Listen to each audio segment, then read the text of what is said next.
to Commission Ed, the Air Force Officer Podcast. Here we explore the training and development of America's leaders in the application of air power and the profession of arms.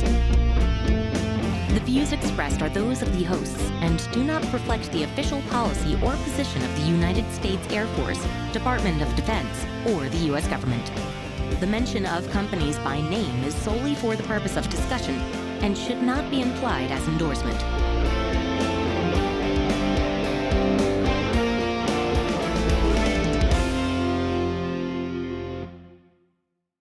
Welcome back to another episode of Commission Ed, the Air Force Officer Podcast. I'm Colin Slade. And I'm Reed Gann, and we're your hosts for Commission Ed.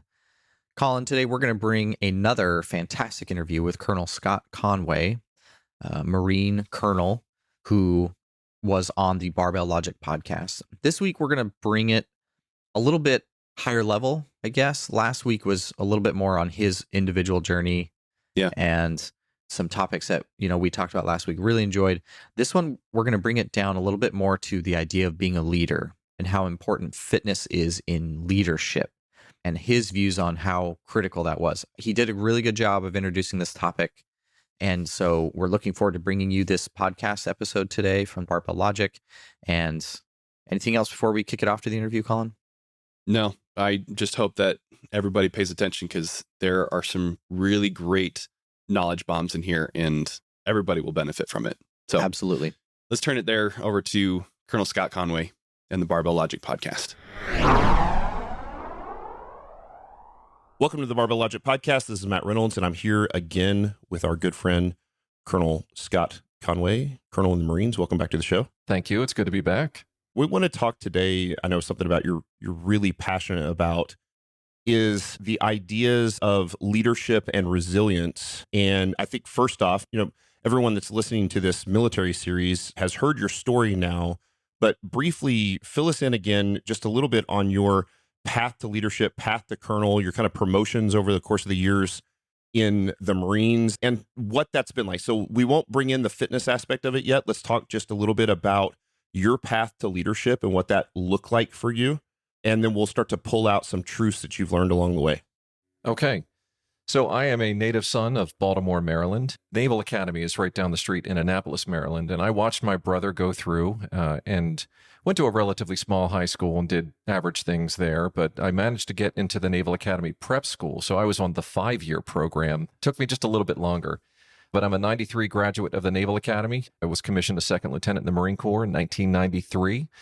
And, from there, I've held a wide variety of billets, both in the operational forces. I worked at Officer Candidate School, which was a tremendous opportunity for about 3 years. I've got 2 combat tours in Iraq, 2 combat tours in Afghanistan. I did 2 years over in Okinawa working government and external affairs, which was probably the most challenging job. We can get into that later if you would like, or just leave it alone. I'm okay with either one. And then I also commanded both as a lieutenant colonel in an aviation unit. It was aviation ground support. And then I commanded again as a colonel 2017 to 2019. So it's been a pretty wild ride over the last almost 28 years, but it has been worth it every step of the way. You got in what year again? What'd you say, 93? So I graduated high school in 88, and that's when I went to the Naval Academy Prep School up in Newport, Rhode Island. So the prep school, is that like a second senior year? Or was that your senior year? No. So my senior year in high school was 88, and the prep school is made for people who need just a little bit more. It's like, warming up before a workout. Sure. 050. I needed warm up before college. Yeah, that makes sense. And so that entire process was 5 years long. So 88 to 93. That's when you graduated from the Naval Academy. And so one year in Newport, and then I went down to Annapolis, Maryland in 89, and then graduated from there in 93. So 1 year old, let's talk about that. Okay. Well, there's a part of this that I think is actually sort of, yes, funny, but important, is that it takes a long time to really walk through enough life and enough wisdom and enough tours and to be able to gain that leadership experience and get those promotions. We're not talking to a 27-year-old kid about leadership and resilience in the military. Like, there's a reason we're talking to a guy who's got some age on him. Thank you for calling me old. I do appreciate that. Well, you're older than me, so I get fair enough. When you're running my company and I'm like older than everybody else by 10 years, it's nice to talk to somebody that's older than myself. I know your pain. Trust me. The longer you stay in, the fewer and fewer peers you have. So, but no, the jobs that I hold today and the one that I just left down in North Carolina, they are jobs that I would not have been capable doing in 93, 97, even, 2005. It's a cumulative experience. Yeah, that makes sense. It's interesting for me. I really started as a strength coach and then owned a gym and thought that I sort of knew what leadership was, and I had no clue what leadership was. And as time has gone on and the company has grown, we're a corporation and I'm more of a CEO, I really enjoy that aspect. That's really what brings me joy. I still love to coach, but the leadership piece of this is actually the thing that is the most challenging to me and therefore the most fun. I take it really serious. And in talking to you, I get the feeling it's the same thing. There was a challenge there for you to continue to be a better leader over the years. Is that fair? Absolutely. And, you have to realize very early on, if you're going to accomplish any success in the Marine Corps, the rule number one is it's not about you. It's never about you. Sure. It's all about your people. It's about the mission. We say mission first, Marines always. So it's leadership. And it's ironic that you said that way because we actually have a Marine Corps warfighting publication that says leadership is a sacred responsibility and a tremendously rewarding experience. Yep. It is the most serious thing that we do. Yes. In the Marine Corps and in any branch of service for that matter. So let's go back to one of the early promotions that you had. Is there one that sticks out in your mind as being like, this was either A, unexpected, or B, it felt like I was overcoming a tremendous hurdle in one of these early promotions? Can you think back? I know that's way back there in like the Reagan administration and whatnot, but no, it's in those early years. What was one of the first big ones that sticks out to you? So, obviously commissioning, that's the biggest deal. I spent 5 years in 2 different locations, overcoming academic challenges, overcoming physical challenges, overcoming, all of the frustrations and the joys that come with going through college. But, it's the Naval Academy, so it's kind of like not college. Sure. But, for me, I cannot imagine any other path. So commissioning was the day that I will never forget, when I was commissioned a second lieutenant. But when you are a junior officer, that more of a Navy term, but junior officers, but when you're a second lieutenant and a first lieutenant, you're really on the learning side of things. Your job is the lowest ranking officer, but yet almost the biggest amount of responsibility, because not only do you have to execute your missions, you have to learn about everything that makes you a subject matter expert. Nobody cares where you went to school. Nobody cares what you did before. All they care about is what you do when you're there in the moment. But there's a way that some Marines, they look at second lieutenants and first lieutenants. It's like, okay, well, you're still not trying out for the team because you're a commissioned officer in the Marine Corps, and that's a tremendous honor. But when you get promoted to captain, you're sitting at the table. You go from, even just the rank insignia. It's not that single bar anymore. It's the railroad tracks. But when you're promoted to captain, there's just something about it that, it doesn't matter if you just pinned it on or if you're getting ready to pin on major. It feels good to walk around as a captain. And for me, that coincided with the time frame that I had one of my most rewarding jobs, which was officer candidate school, where I was helping pick future leaders in the Marine Corps.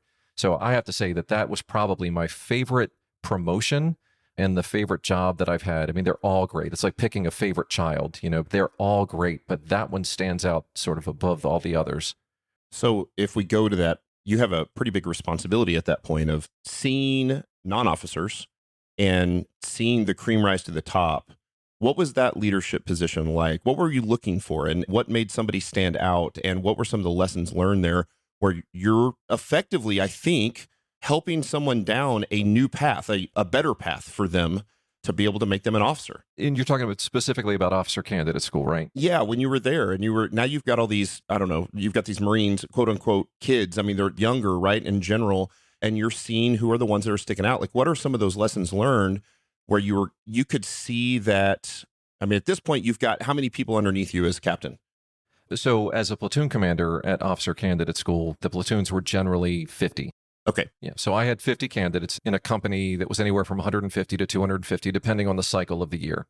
Okay. So at the time, they're called candidates. Not to get too technical, but there are some prior enlisted Marines that come through. But when they come to officer candidate school, they're candidates because they're a candidate to become an officer of Marines, a second lieutenant of Marines. And depending, again, on the specific program that you come in, it is either a 6-week period or a 10-week period that they're there, that we have to train, evaluate, and screen them for future potential as leaders in the Marine Corps. It is sensory overload because we have our drill instructors, the same drill instructors that are in Paris Island and Marine Corps Recruiting Depot, San Diego. They also come to Quantico, where the school is, and they are very effective at their job. And their job is to create a chaotic and uncertain environment. And I don't want to say that the system is designed to push people to failure, because that sounds intentional, and that's not what it is. The system is designed to basically teach the candidates enough to evaluate them and place them in chaotic and uncertain environments and see how they react. It is inevitable that people are going to fail while they're there. It is the way it happens. It may come on everyone. Everyone. Someone's going to fail. Every single person is going to fail. And I don't necessarily mean like you're going to fail a test or you're going to fail a physical fitness test or an academic test. What I'm saying is you are going to make a mistake. Some people make bigger mistakes than others, and it may come on training day 1. It may come on training day 42. It's uncertain when it's going to happen. What I tried to do was I didn't care about the failure, because it was going to happen to everyone. I wanted to see, now what? So you, Candidate Reynolds, have just failed. What are you going to do? Because to me, that is a better measure of an individual and their leadership potential than the failure that put them in that situation in the first place. So because you're trying to see and identify if these candidates have what it takes to be a leader, an officer, how much teaching/coaching were you doing with the candidates versus just observing and sort of letting people fail and see if they could do this on their own? How much help is there from their leadership, from their officers? So there's a very special relationship that candidates, and any former candidate's going to laugh when I say that. There's a very special relationship between candidates and their drill instructors, whether it's, the platoon sergeant, the sergeant instructor, the different ranks. And there's usually three drill instructors per platoon. And then you've got the platoon commander. So that's the staff right there. There's 4 people. There is an entire academic section that teach the material, the classroom instruction and everything. And then there are other organizations in the school that are designed to help you out with the logistics support of your field training exercises, et cetera. So, there's a tremendous support network. The job of the drill instructors and the platoon commander, there's almost sort of a inversely proportional relationship. At the very beginning, the platoon commander kind of sits back and watches, because what I'm doing is I'm looking for all those reactions. I'm looking for how people respond in the face of adversity. As the program goes on, the platoon commander gets a little bit more involved. So the motto of the school is Ductus Exemplo, which is Latin for leadership by example. So my job as a platoon commander is to set the example that the candidates eventually want to work towards and hopefully become someday. How hard was it to live up to those standards? How tough were those standards? You're always on. Yeah. It doesn't matter if you are just driving onto the grounds of officer candidate school or if you're driving away. But if you're at OCS, you're in the game. And it doesn't matter what section you're in. You could be in the logistics section, but if you're walking around and you're wearing that uniform and you're wearing the rank on the uniform, you're always on. So the pressure to set that example was, I don't want to say it was difficult, because, we're always doing that as Marines. We're always trying to lead by example. Sure. But when you've got 50 officer candidates watching every move, you may think that you're just in the back of the classroom while they're being instructed, but there are eyes on. So, and that's just, from walking around. When it came time for, the physical training sessions, it's not enough for me just to get out there and survive. I had to be out there and thrive. Lead the pack. Absolutely. Right.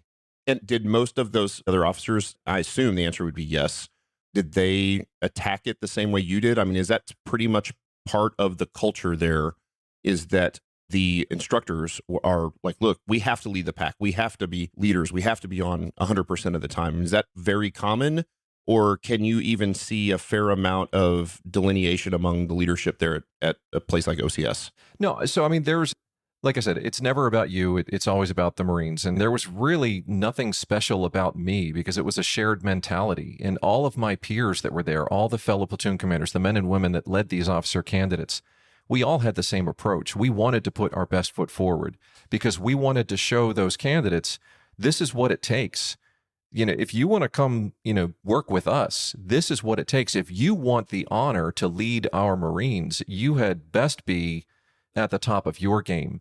So now, obviously, within the school picks who they want in the training companies. If somebody were to show up at the school that they didn't necessarily feel they wanted to put out in front, they wouldn't do that. But I can't remember a scenario where that was the case. Sure. So when you go there are some written and unwritten things that that you're expected to get bigger, faster, stronger. And like the motto is, lead by example. Perform. Absolutely. Yeah, so it's interesting. And for me, having no military background experience, I'm always trying to tie it back to how similar is it to leadership in the business world?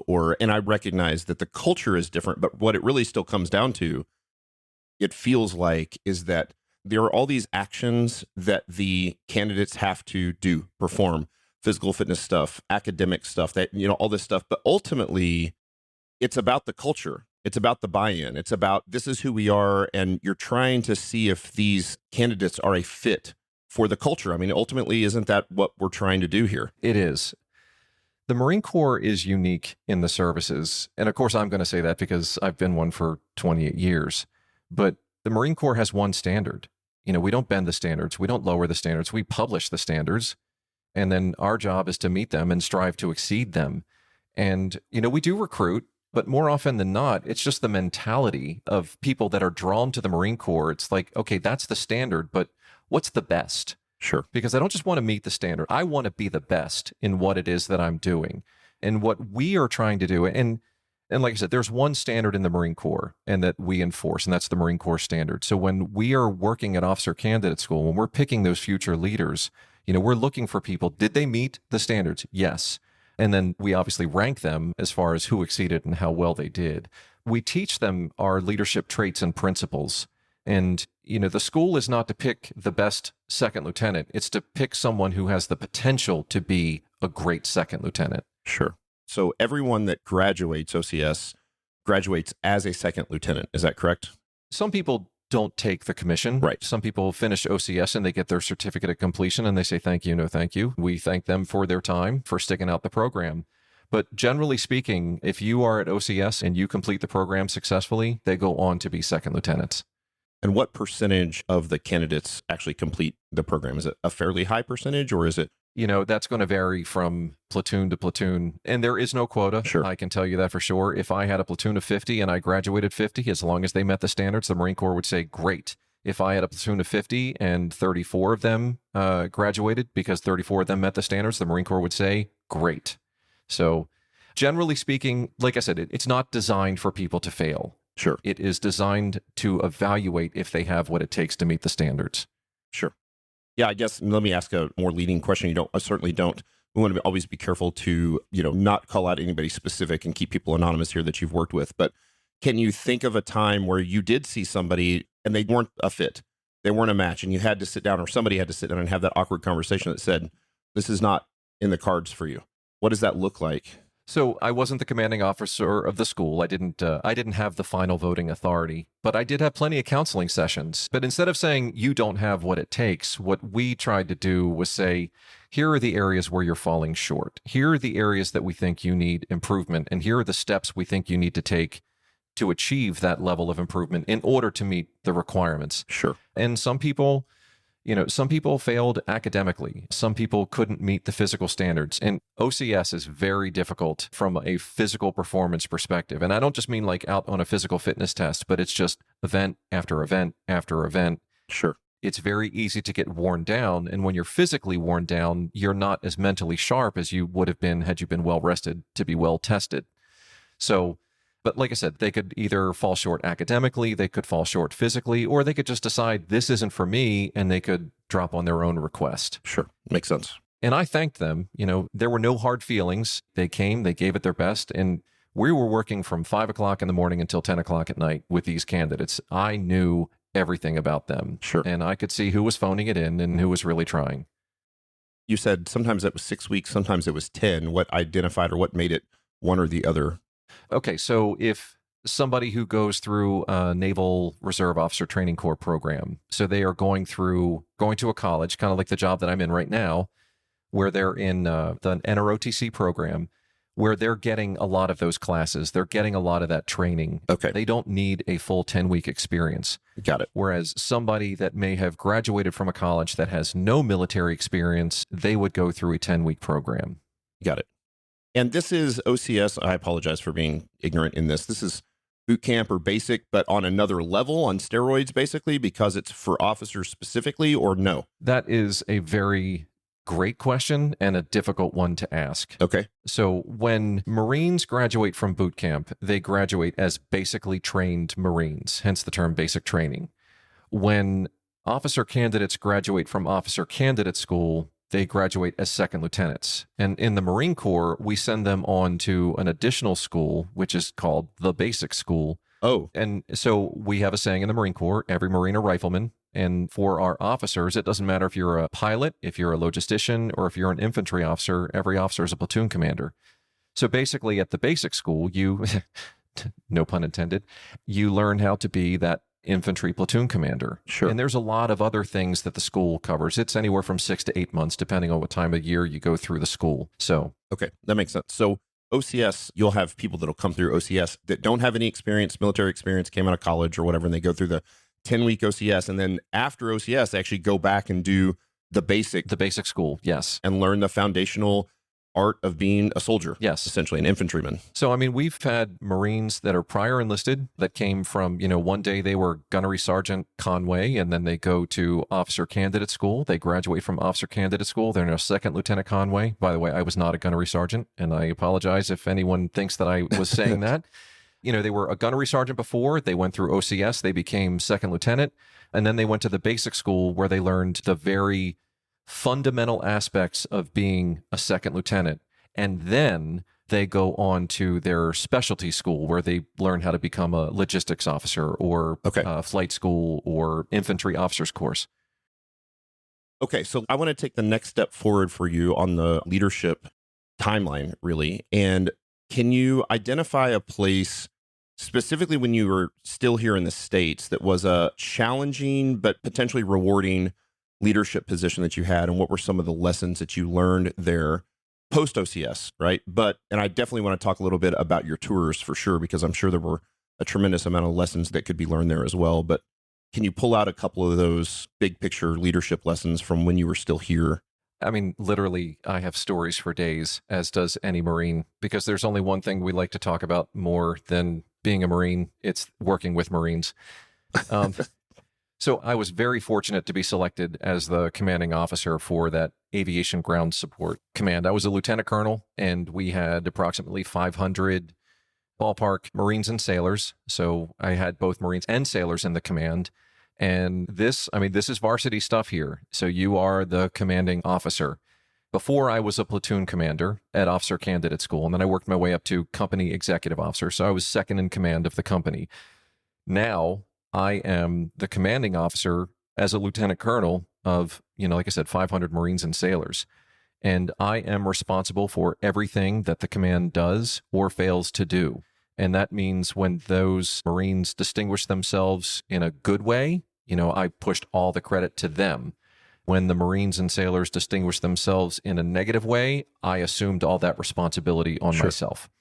So Eisenhower method, right? Absolutely. Praise in public, reprimand in private. That's right. What were some of the biggest challenges that you had there? I mean, can you be specific enough? Can you think of a time that it was like, man, this was hard.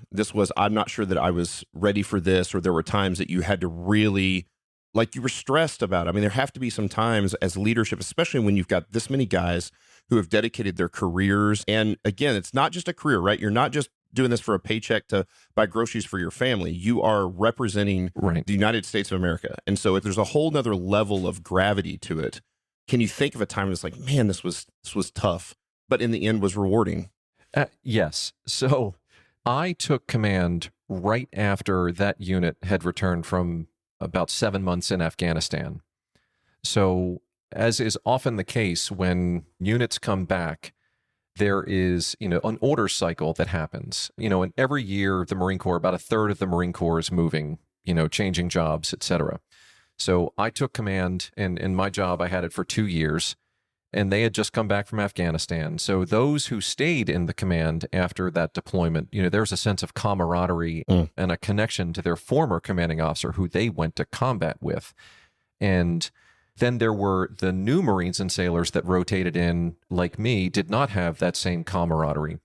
So at the same time, there were a couple of things that were going on. There were some investigations, lost and missing equipment, and all of the administration had to be wrapped up from things that happened at home station, because not everybody went over to Afghanistan. There was a small element that stayed back. We were wrapping up administration from that group of people, as well as, getting everything resolved from the people who were coming back. So anyway, it was a big, lots have changed. Let's just summarize it that way. So I had to establish credibility immediately, and I couldn't do it as anything resembling the former commanding officer, because that would have been disingenuous. And at the time, I was still, think about it, this was in 2010, so I was a lieutenant colonel. I'd been doing it since 1993. You'd think I knew a thing or two about a thing or two. I was really still trying to figure some things out, like how am I going to command? So in my search for establishing rapport and establishing myself as a leader and representing these Marines and sailors, there was some growing pains that took place, because they were getting used to me. I was getting used to them. And one of the things that I think finally brought us together, ironically enough, since we're here talking about working out, was working out and the program of physical training. And prior to that, in the intro, some of this was covered. Prior to that, I was an endurance athlete, and I had maintained a perfect physical fitness test score, 3-mile run in under 18 minutes, 20 pull-ups, and 100 crunches in 2 minutes. I had maintained perfect scores the whole time. And this was where things were starting to hurt.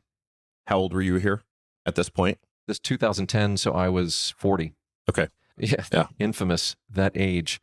And I remember very distinctly this one physical fitness test, and it was, I'm coming on the last part of the 3-mile run, and one of my corporals, I still remember him to this day. We were kind of running-ish side by side, and that used to be where I wanted to be, because that's when I got in someone's head, because I wanted to win, sort of that drive. I don't just want to be with the best, I want to be the best.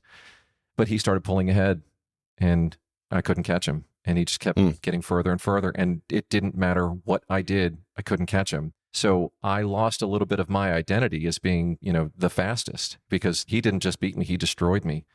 And I think for me, it was, okay, I've started building this rapport with the command because I'm physically fit, but now it's starting to hurt a lot more.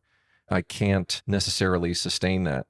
But I was able, and not to cut to the end of the story, but I think over time, we incorporated a lot of morale building things. And I think Marines are unique in that shared misery increases morale. Yep. We did some field training exercises. We were given an opportunity to go to the Western Caribbean and do some pretty cool operational stuff on an amphibious ship. And I got to take about 300 Marines and sailors on board a ship and do some counter-drug, counter-narco-terrorism stuff. And it was phenomenal, the way that we came together as a team towards the very end. And ironically enough, when I was doing my turnover with my replacement as a commanding officer, I said, 2 years into this job, I think I just about am getting to the point where I'm comfortable doing it. Yeah. And it's time for me to give it up. And is that when, well, let me back up for a second. So in that process, you started to really, I think, even in what you just said, sort of grasp what being a leader looked like, what being a successful leader in the Marines looked like. And again, that's probably not trying to put that on you specifically, this is why you're awesome, but more of when you think of an effective leader in the military, what are those things? You said lead by example. Is that the most important thing? Like, what are those things that you start to think about, like, that's made you a good leader, if we're going to assume that you are? And also the other leaders that you've had over the years, you go like, this was incredible about this person that really made them a great leader. So just a real quick distinction, because I don't want anyone who's listening to this to think the only leaders in the Marine Corps are commanders. We kind of joke that if two privates are walking down the street, one of them's got to be in charge. That's right. So the title I had was commanding officer. anybody in the Marine Corps can be a leader. It's situationally dependent. It's all about context, time, place, and circumstance. So it doesn't matter if you're a corporal, if you're a gunnery sergeant, second lieutenant, or, even our lance corporals. There are some phenomenal leaders at all levels in the Marine Corps. When I was in command of that unit, that was the first time. I mean, I'd sort of been in leadership positions before, but this was the first time I had the Marine Corps designated title of commanding officer. So when you look at a Marine as a leader, we have, like I said before, 14 leadership traits and 11 leadership principles. And for me, it's difficult to say, which one's the most important, because they're all important. Do I want to have less knowledge, or do I want to have less decisiveness? I was going to say, what are some, you don't have to name all 14, but just for people who are listening that aren't familiar, what are a handful of those that are, to give us an idea what those look like? Any Marine listening to this is going to laugh when I say JJ did tie buckle. Right. That's how you remember it. That's our memory aid for our leadership traits. So justice, judgment, dependability, initiative, decisiveness, tact, integrity, enthusiasm, bearing, unselfishness, courage, knowledge, loyalty, and endurance. That's JJ did tie buckle. So these are core values. That's what they are. I mean, again, it comes back to culture, right? Well, our core values, it's much simpler. There's only 3 of them: honor, courage, and commitment. Okay. Yes. So, those 3 are sort of the foundation that, leadership. The other 14 stem from, really. Exactly. Yeah. Exactly. Yeah. So, and the leadership principles, I called out number 5, set the example. And that has been something that I've taken to heart throughout my entire career. So, but really, what it comes down to is trust.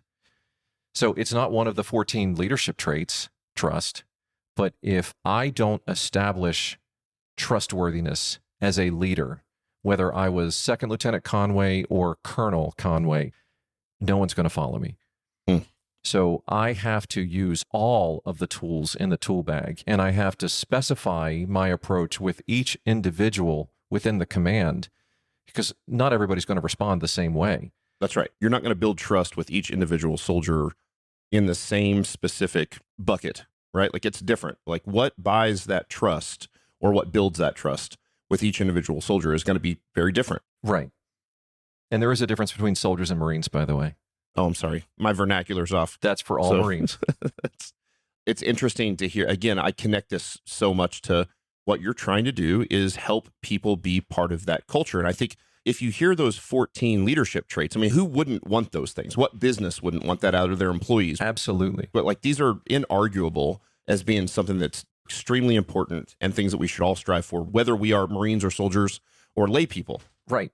The Marine Corps does not have a corner on the market of judgment and decisiveness and tact. It just, we've packaged them in 14 leadership traits and principles with the very fancy memory aid JJ did tie buckle. The Army does the same thing. Air Force and Space Force, they have their version of this. And I would venture to say that General Electric has a version of, that's right, of their leadership traits, so whether it's their mission, their vision, or their guiding principles. Yeah. I mean, same for us. It was one of the things that from the very beginning, that if you go back and talk to people like Nikki Sims or Andrew Jackson or people that have been with us that are on leadership now at Barbell Logic, one of the things I think they've communicated to me is that what we called our core values, which was really more like the 14 things, it was a list of 10 major things that we were striving to be. And that in times when we had to make really hard decisions about, maybe about making a little more money or about who we really were, we were able to come back to those basic 10 things and say, is this who we are? And if the answer was no, then we didn't do it. So, even one of those things, we constantly strive to choose rightly, to do the right thing, whether it was best for us or not, or best for our pocketbook or not, best for the account or not. And there were lots of times that we had to choose rightly because it was right, not because it specifically put money in the bank account of the business. And there's tons of carryover there, I'm sure. I couldn't agree more. We try to be as leaders in the Marine Corps, and I'm going to throw that out so everyone is involved. Every single Marine, past, present, and future. We are firm, we are fair, and we strive to be consistent.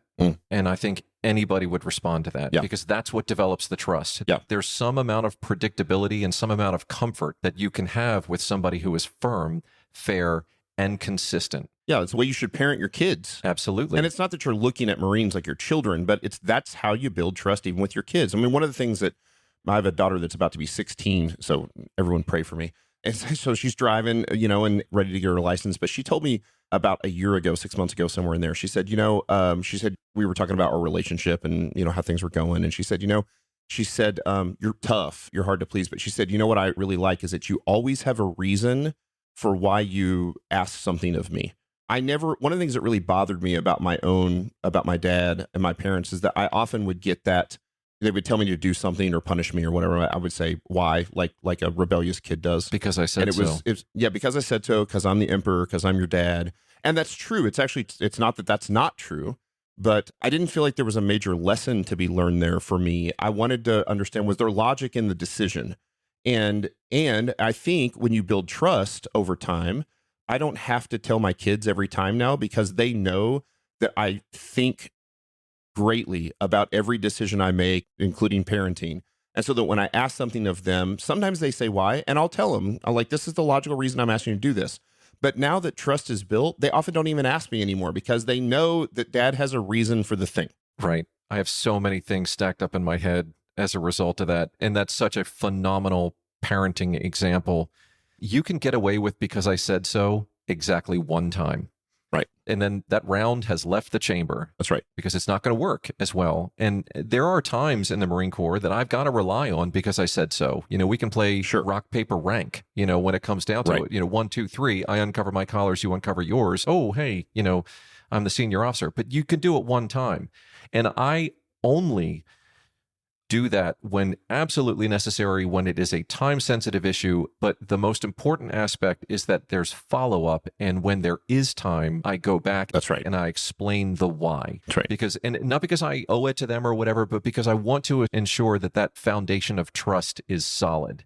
And you talked about, your daughter as an example. Our 13th Commandant in the Marine Corps, General John A. Lejeune, he likened leadership and the relationship of leader and subordinate. He said, it's not superior and inferior. And I don't like those two terms because there's nothing inferior about a young enlisted Marine. And there's nothing superior about a 50-year-old colonel. Sure. I'm a senior officer, but I'm not a superior officer. But General Lejeune said the relationship between leader and led is much more of like a teacher and a scholar or a parent to a child. Our job is to educate and to build them up so that they can someday take these responsibilities. That's awesome. That's excellent. And so I'm going to assume that you spend a tremendous amount of time with these Marines trying to build that trust as a leader so that when you are put in a combat position, the trust is then built. And so that when you are in combat, when you're stationed overseas, what is that group of people called in the Marines? That's a company? Or what is that called typically? It's my favorite answer in all of the Marine Corps. It depends. It could be a squadron because we have aviation in the Marine Corps. It could be a company in like the infantry. It could be a detachment in the logistics world. So let's just go with company. Let's go with a company. And is there a general word that people use in the Marines or in general that would identify? So when you're leading a group of Marines, whatever that is, a company. Let's just call it a small unit. Small unit leadership. How important is it that you've already built that trust by the time you're in combat position? Right. It's life and death. Yeah. It's that important. General Lejeune defined leadership in a number of different ways, but when you boil it down, it's not that difficult. Leadership is getting people to do what you need them to do, not because you told them, because you've inspired them to want to do it. It's art and science. The science of it is easy. We can learn. I can memorize the 14 leadership traits. I can memorize the 11 leadership principles. That's the science-y part. But it's the virtue of character, the habituation, and the repetition that you get in common, like I said, shared misery builds morale.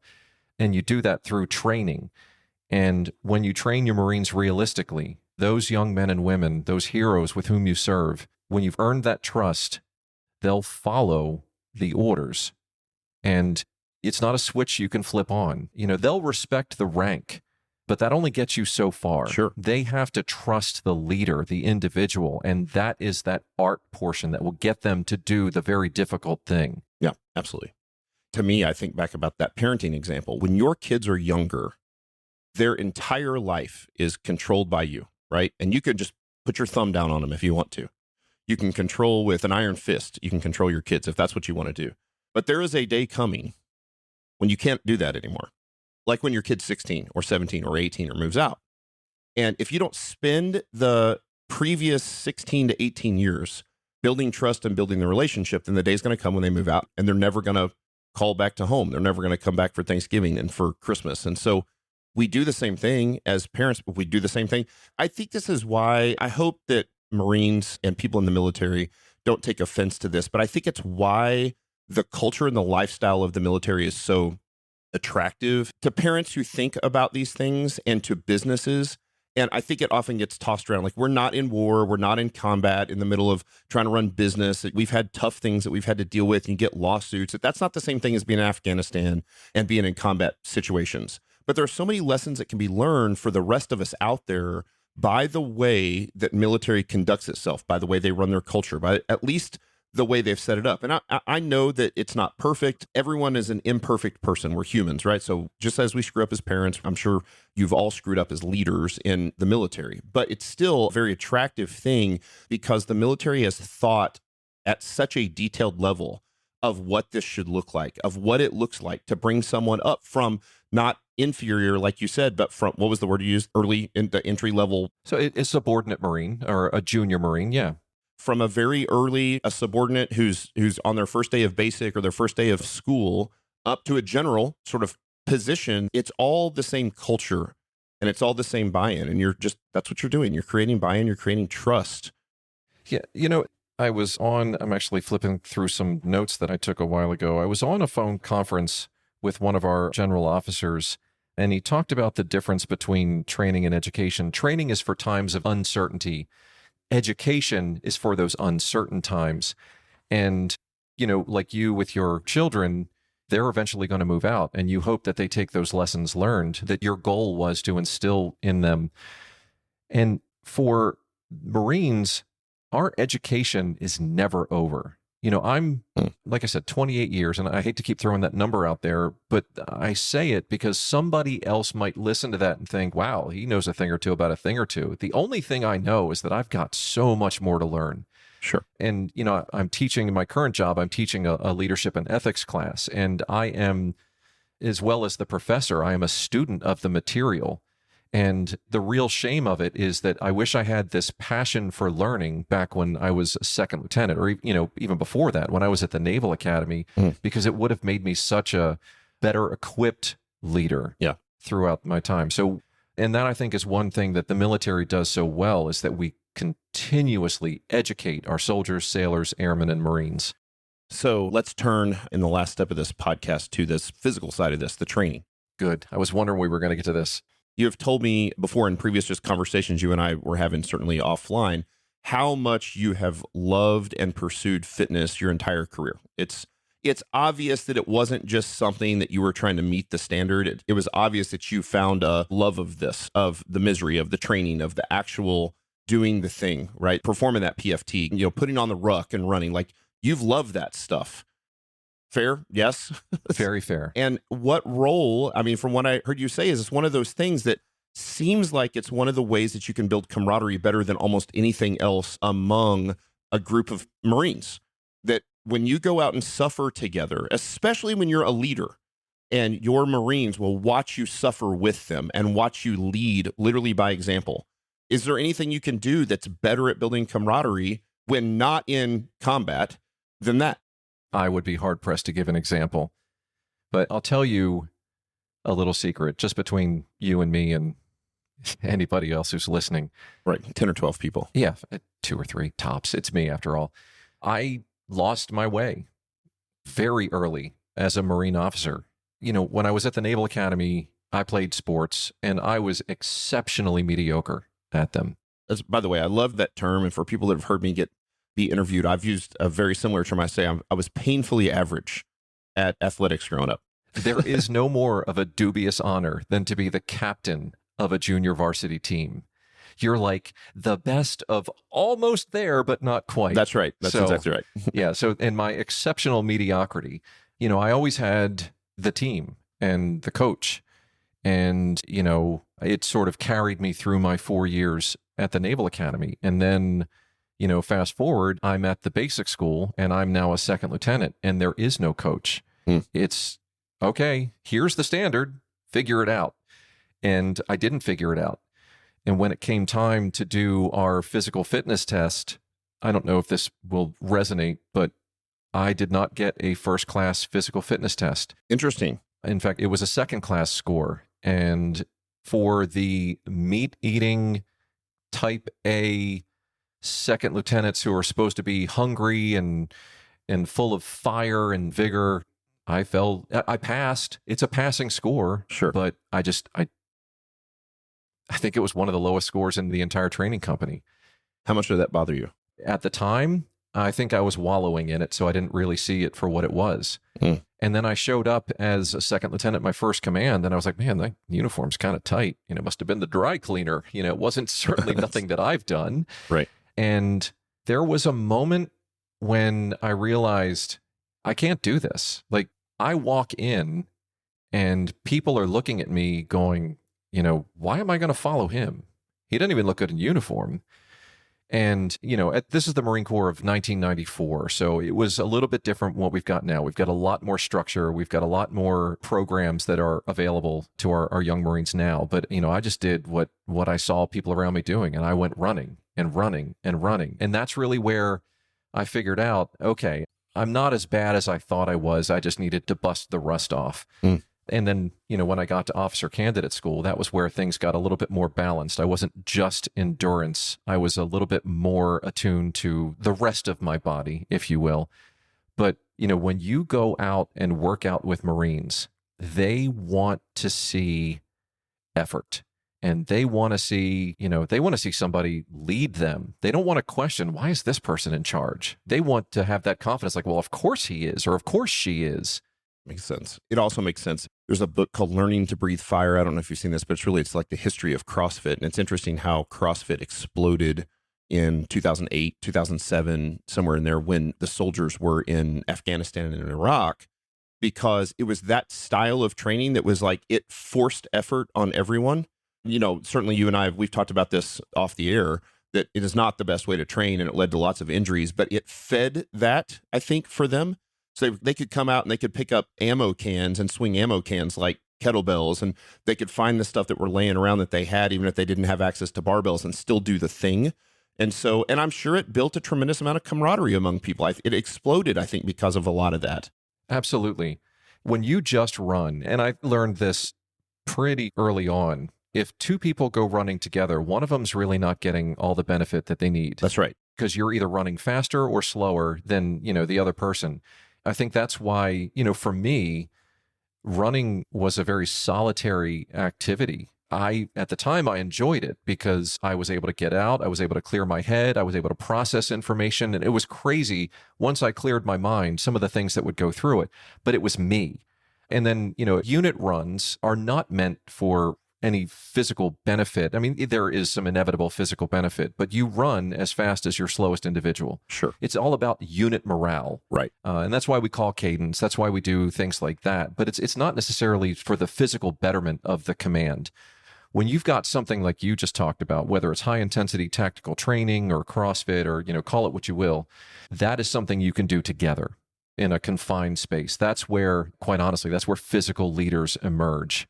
And, right or wrong, when a physically fit man or woman walks into a room, they have walk in the room credibility. That's right. And people notice them. And they're like, that is the poster Marine right there. And, that's where it really starts, where people want to emulate. That's setting the example. They want to emulate the leader that they see.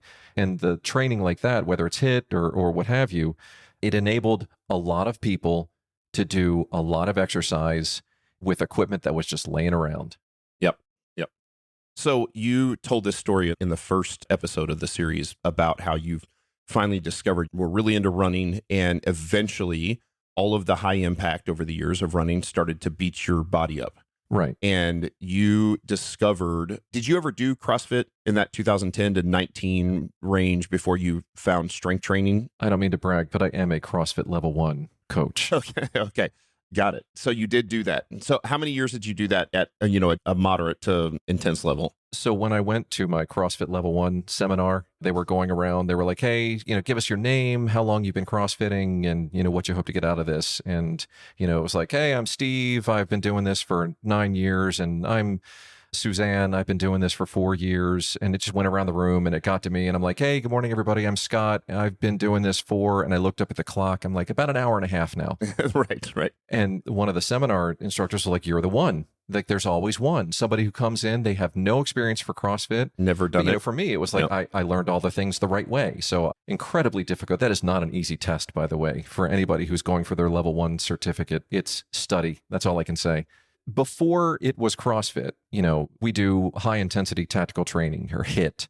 I had been doing that since about 2014, 2015, where I was getting more away from just running. But, when you're over 40, it just means that more things hurt. Right. For me, I'm not throwing stones at it. For anybody out there who loves it, I'm not saying you're wrong. I'm just saying for me, it hurt. That's right. So, and then you told this story again in the first episode, you really turned to strength training, dedicated strength training in 2019. So for the last several years, and, you have communicated to us that it has been one of the best things that you've done physically for your body, to repair your body and put you in a position where you felt strong and healthy again. I had resigned myself to a return to my mediocrity, if you will. I don't mean to sound braggadocious. I just wanted to say the word braggadocious. But, I've done 10 marathons. I'm an Ironman triathlete. That was part of my identity. Sure. And when I couldn't do that anymore, it was to the point where I couldn't get up from my desk and walk down the passageway to the bathroom without limping. Yeah. And people like, are you okay? And I'm like, no, it's just who I am. Right. I had just resigned myself, like, this is it. I don't know what I'm going to do after I retire, but I can't keep doing this. And I was about to get Achilles tendon surgery, where they were going to cut the tendon off of my heel, do some stuff and then bolt it back on. Yeah. And then I finally gave in, because I had always thought you could be fit or you could be strong. Right. But you can't do both. And one of the biggest mistakes I could have ever made was to think that way. And I finally gave in and I was like, let me see what resistance training is all about. And I put a barbell on my back and I realized I could lose weight doing barbell training. I could gain weight doing barbell training, because it really had nothing to do with the weights. It had everything to do with, the nutrition. Finally eating correctly. Sure. And through all of my other endurance training, I never had a coach. And for the first time, I had a coach. Now, I'm not a client for Barbell Logic. Nope. This is not an endorsement for Barbell Logic. I just am a guest on the podcast. And the coach that I had was not a Barbell Logic coach, but she was a strength training coach. And I finally learned the right way to train. And I got the fire back. Yeah. I regained the passion for fitness. And I realized at 49 years old, I'm just getting started. That's great. So we've talked about the mental aspect of leadership. We've talked about the impact that training together, suffering together as a group, how it builds trust. Here's my last major question for you on a personal level. And then I'd like to pull back into kind of a 30,000 foot view. How has strength training over the last several years made you a better leader? Okay. I'm going to try to dance around this so it doesn't sound like I'm a pompous jerk. No, it's the job I'm in right now. I am working with college students. They are 18 to 22 years old, and they are excited about what they're doing. I knew coming up here that it was not enough just to walk the walk, or to look the part, I should say. Sure. I couldn't just show up and, he looks pretty good in his uniform. I had to lead by example. I couldn't just show up at physical training. I had to, quite frankly, I had to dominate in physical training, because I didn't want any of them to think it's enough just to get by. So I have been training, not even pretty consistently. I can count on the number of probably 2 fingers how many programmed workouts I've missed in over 2 years. Yeah. And I mean, I made up for them, but these are just training days that I have missed. I have been absolutely consistent, and one might even say relentless in my pursuit of physical training, because to me, leading when it's hard, put that in whatever context you want. In this situation, it's physical training, but leading when it's hard is the most important time. So when I'm out there with those students and we're doing physical training, if we're doing sprints, I want to win. And it's not that I want to beat them and rub their face in it, but I want them to be hungry. I want them to know what it's like to overcome a challenge and to finally beat the old man. You know, I want them to think, I'm 22 years old and this 50-year-old is out here, you know, he's getting it done. And I want them to see the effort, and I want them to see that commitment, and I want them to see the passion that I put into it, because that's just one aspect of my leadership. And I want them to see that carry over into all the other aspects. But for me, the physical training field is the most visible demonstration of that effort and that passion and the accomplishments that we all strive for. Yeah, that's great. It's easy. I mean, I can say this instead of putting the words in your mouth, that if you pull back to that 30,000 foot view, you can see how the direct impact that strength training can have, actually, in fact, not just military leaders, but leadership across the board. Like, I think this is why we train as parents. I think this is why we train as bosses and CEOs. I think this is like, it's the same thing, right? We have to do this. You know, in many of the other episodes in this series, we've talked about the value of strength training for the soldier or Marine or whatever you are. And so soldiers, sailors, airmen, and Marines, all of them, and our Coast Guardsmen too. Yes, all of those things. That's right. But it is interesting that you called that. It really comes back to the idea of voluntary hardship, right? We're choosing to do a thing we don't have to do that is hard and do it well, while most of the rest of the Western world sits on their couch and watches Netflix and eats junk. And we understand the value that it provides on not just a physical level, certainly a physical level, but on a mental and emotional and social and a trust building level as well. It's really it has direct impact on all those. You know, you call it voluntary hardship, and I think that's a great way to describe it. But one of the best leadership lessons I've learned, and it's so simple: if there's a line for something good, get in back. Yep. If there's a line for something hard, get in front. That's right. That's right. You know, Simon Sinek says, you know, use the term leaders eat last. In the Marine Corps, I eat last. Yeah. Dead last. And if there's nothing left, you know, I don't get. But I need to make sure that I take care of my people, you know, the young men and women who've been placed in my charge. I mean, that's my sacred responsibility. And that's the trust. And that's the voluntary hardship. And that's what gets people to respond. And that's what gets them to do the things that I've asked them to do, not because I told them, but because I've hopefully inspired them to want to do it. That's great. Yeah, and I love it. You can continue to do the strength training into your 50s and 60s. And when your body's really kind of there, you probably couldn't go out. Well, let me say that again. Your conditioning is such that you could probably go out and run a marathon, but your body will not let you probably run too many more marathons in your career, right? Your ankles, your Achilles, your knees, your hips. It's not going to be happy with that. It's always on the list of things that I am considering. Yes. I haven't ruled anything out, you know, up to and including Ironman. Well, and I think you could do it. I want to coach this time. Would you publicly state at least that, like, your body probably isn't going to like it? No, it will not. But it's still choosing to do something hard. I mean, how hard is a marathon? How hard is an Ironman? Good grief. Yeah. Those things are insane. If I'm honest, the Marine Corps physical fitness test, you know, is a 3-mile run, pull-ups, and crunches. Men of a certain age, I should say men and women of a certain age, the Marine Corps has just gone to a system where we can row, you know, get on a Concept 2 and pull 5,000 meters. Yep. And I want to thank whoever proposed that in the meeting where the decision was made, because the impact of 3 miles, I mean, that takes a toll for a couple of days.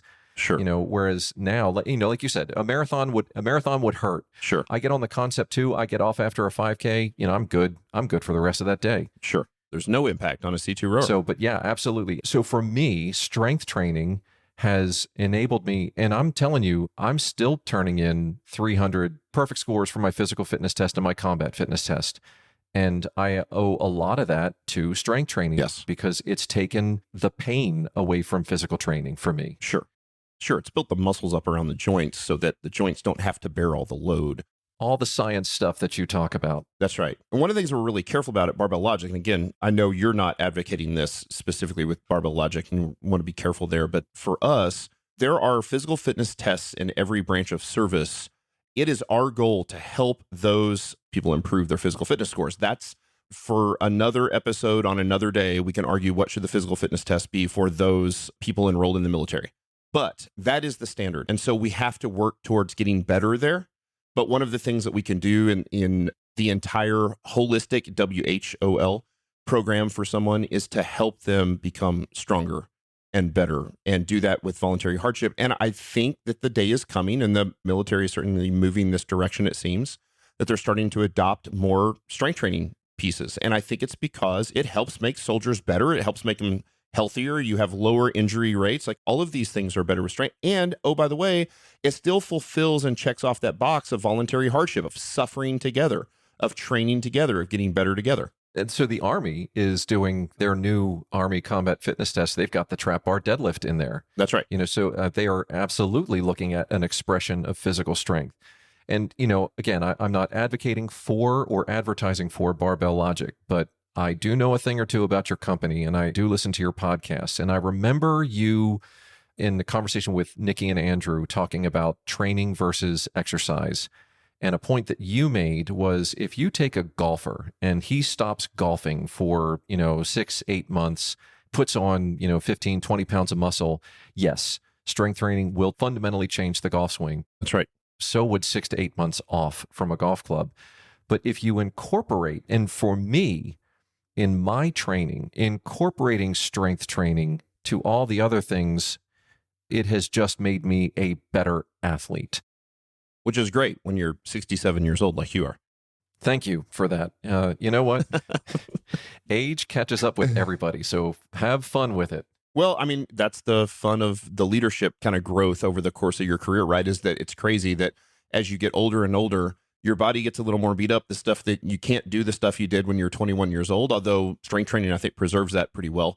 But what you build is you build a life of experience and wisdom and knowledge. And so you end up walking this often inverse relationship between the physical strength and the mental strength. And one of the things that we're trying to do on a daily basis, and one of the things I've watched you do, is you've been able to preserve the physical strength while continuing to improve over the decades your mental fortitude and wisdom. No, we haven't said the word yet on this podcast, but resilience is an absolutely intended consequence of the training that I do. That's right. If you just look at the definition of resilience, the ability to bounce back from hardship, in your term, this voluntary hardship, it has made me just more than what I would call a middle-aged athlete.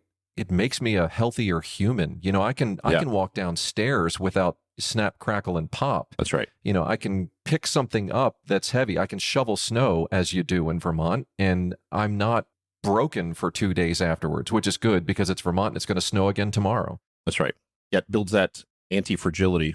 Every aspect of my life is impacted by this, and it makes me a much more resilient person, and it makes me a more resilient leader. That's awesome. Hey, man, thank you again for being on the show. Thanks for your contributions over the course of this series. It's been super helpful and super informative for me. It's been fun to just learn, talking to people about the way you do life in the Marines and the way the culture is. And it's so interesting to me. And there's so many takeaways for me as someone who's not ever been in the service, but there's still so many lessons to be learned. So thank you so much for sharing those stories. Everybody does their part. I happen to do what I do for a living, and you do what you do for a living, and we're all part of a bigger system. So I appreciate you having me on. It's been a great hour, of course, and I look forward to keeping in touch over time. Absolutely. Thanks again. Hey, thank you for listening. We've got one more episode in the military podcast coming up on specifically Nikki Sims is going to dive down that culture path and talk a little bit more about how culture is affected tremendously by strength training and what that does for us at the cultural level. So stay tuned for the next one. And again, thanks for listening. Love a 5-star review. If you haven't given us one in the past and the podcast brings you value, please do that. And please share this with a member of the service. If they haven't been exposed to this stuff, that would be super helpful for us. Let's help people be better soldiers and Marines and airmen and sailors. I got it. All for it. Well done. All right. We'll talk soon.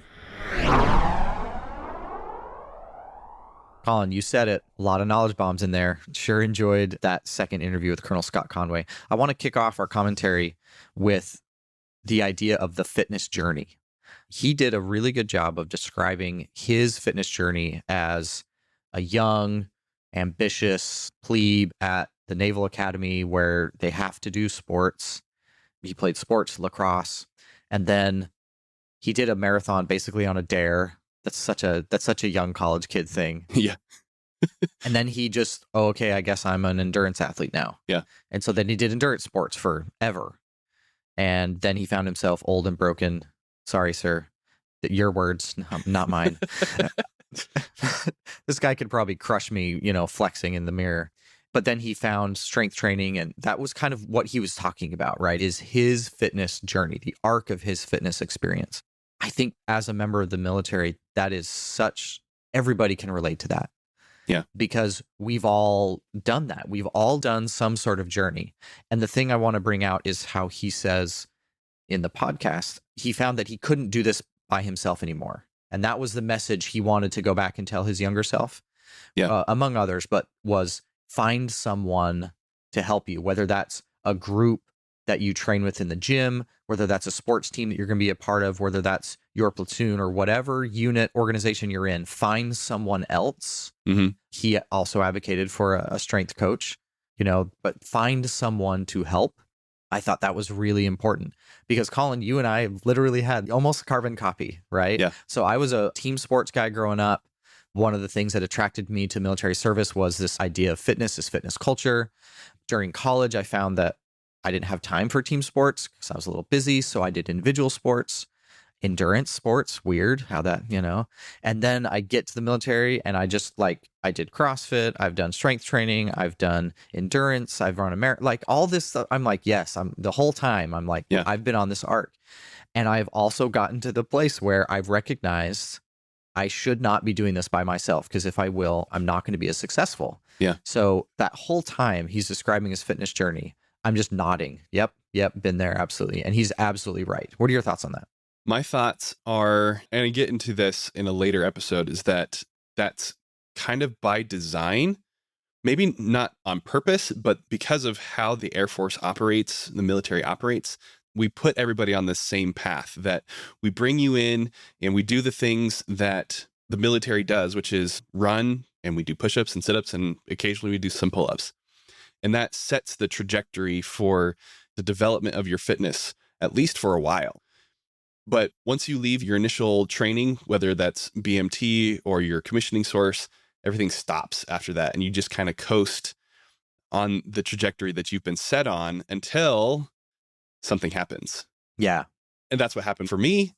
That's what happened for you. That's what happened for Colonel Conway. For everyone. It happens for everyone. And that's what, the message so I'm everyone's going on this journey. Yeah. And I know, like you said, we'll talk about it in more depth on some other episodes, but just that journey, it's so common. And he really gave sound advice. So I hope everyone was paying attention to that part of his interview. And that sound advice is that you can be both fit, think cardiovascularly fit. You can be an endurance athlete if you want, and strong at the same time. They don't have to be mutually exclusive. You can do both. Now, for people like me, I hate running. I don't like doing, those solitary endurance sports. I will run, especially in a team sport. Put me on the field to play soccer or flag football or ultimate frisbee or something like that, and I will run for days. But put me on a road and say go, and I'm just no thanks. But the point is that I can do both. I can lift weights, I can run, I can do these team exercises, these team sports together. They don't have to fight against each other, right? And I think that's his point, is that the sooner you learn that, the sooner you're going to benefit from it. Don't wait until you're old and broken to figure out that lifting weights is going to make you a better runner. Yeah, absolutely. What's something you wanted to talk about? That was my first and kind of my big one. What is something you wanted to talk about?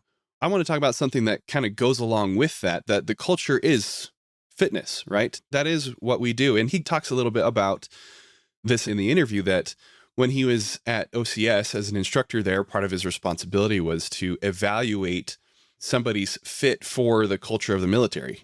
Are they someone who's going to adapt to the military training environment and then perform well once on active duty? Yep. And you and I have had that experience. We know what that feels like. Oh, absolutely. But I want to turn that on its head just a little bit and put it in the context here of physical fitness. That it's not just evaluating somebody for their fitness within the culture, but are they fit for the culture? Do they have the minimum? And we don't even want the minimum. We want beyond the minimum level of fitness, physical fitness for the culture, because that's what we do. We are a fit fighting force. At least that's what we are supposed to be. Yeah. Yeah, absolutely. I love that idea. And I mentioned this already. The idea of, wait, it's my job to be physically active was super attractive to me when I was trying to find my way post-college. Yeah. I had realized how important physical fitness was to my overall well-being. Mm-hmm. And the idea that there's an entire organization of hundreds of thousands of people for which this is their also reality was really exciting.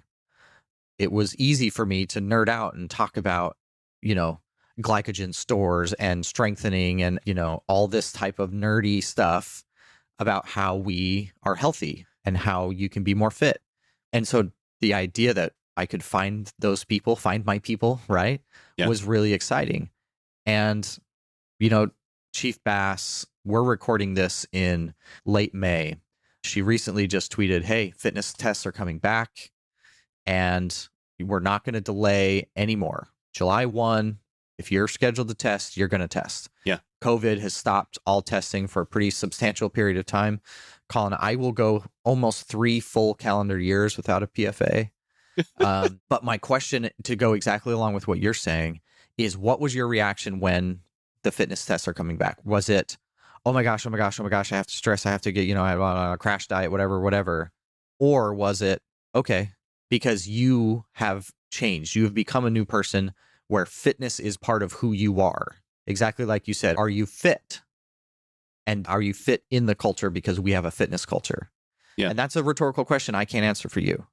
That's something that you have to answer for yourself.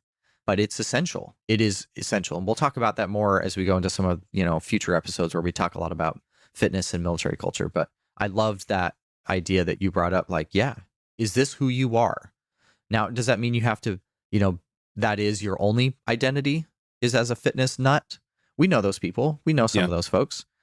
But it has absolutely got to be a key part of who you are. Yeah, absolutely. And let's put this again back into the leadership context, that this is something that you need to build and create within your sphere of influence. Whether you're a commander or not, you have a responsibility as an officer to help other people to fit within the culture by being fit. Yeah. And so it has to start with you. We talked about this last episode that, step 1 is yourself, to make sure that you are setting the example properly. And then from there, helping others to achieve higher levels of fitness and fit within the culture. And to take that a little bit further, he talked about later in the episode that leading when it's hard is when it's most important. And let's be honest, when you have that airman who is not fit and does not want to be fit, that's hard. That's hard leadership. Yeah. But that's also when it's most important. And if you are not prepared to lead that person from a position of authenticity and credibility, then you have not only failed them, you have failed the Air Force. Yep. I think I've shared on this podcast before how one of my early hard leadership challenges was exactly that. An airman who didn't want to do fitness and was not doing well at it. And I led them poorly, and now they're a civilian to the detriment of the Air Force. An incredibly talented airman. Yeah, that is absolutely hard stuff. That's a really good point. One more thing I wanted to bring up. I love this idea that he pointed out. And Colin, boy, we have felt this. Training versus exercise, especially in a training environment like OTS or OTC. This was so hard as an instructor because, yes, college Division I, football player, I understand that a fun run at 5 a.m. is not testing your physical fitness. I am aware. Right. He talks about how, only one guy is getting a workout in a fun run, and it's the slowest guy or gal, and that's it. Copy. That isn't all the intent. There's a lot of camaraderie and leadership that happens in those situations, and Colonel Conway covered that. But it's also a real challenge as an instructor to give everyone actual benefit from the physical fitness activities that we do in training. Yeah.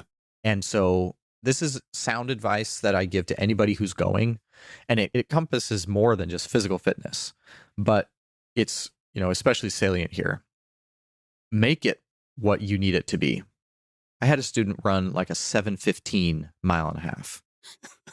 This guy was... I can't even think that fast. He was like running like 4:40s, and he was fast. Wasn't even breaking a sweat. Not even hard. College, cross country, nationally ranked, very fit, could run forever.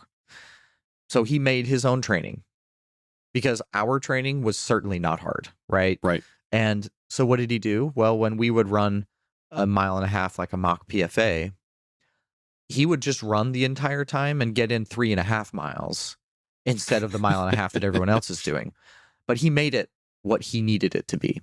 Yeah. And so that's my advice to anybody entering ROTC, entering OTS. If it's not meeting your needs, whether that's intellectually or whether that's physically, find a way to make it meet your needs. And if that means you're doing push-ups in between classes in the hallway, whether that's, you find a way to get your paper done on time so you can go hit the weights, whatever it is, make it. We instructors are doing the best we can with getting the last person in line across the line. Yeah. So if you're way ahead of that curve, awesome. Great. Find a way to challenge yourself. And what better way to exhibit, some personal leadership than to take ownership of that thing, find a way for you to make the physical training activity a little bit more strenuous on yourself, and then rally some people around you and have them do it too.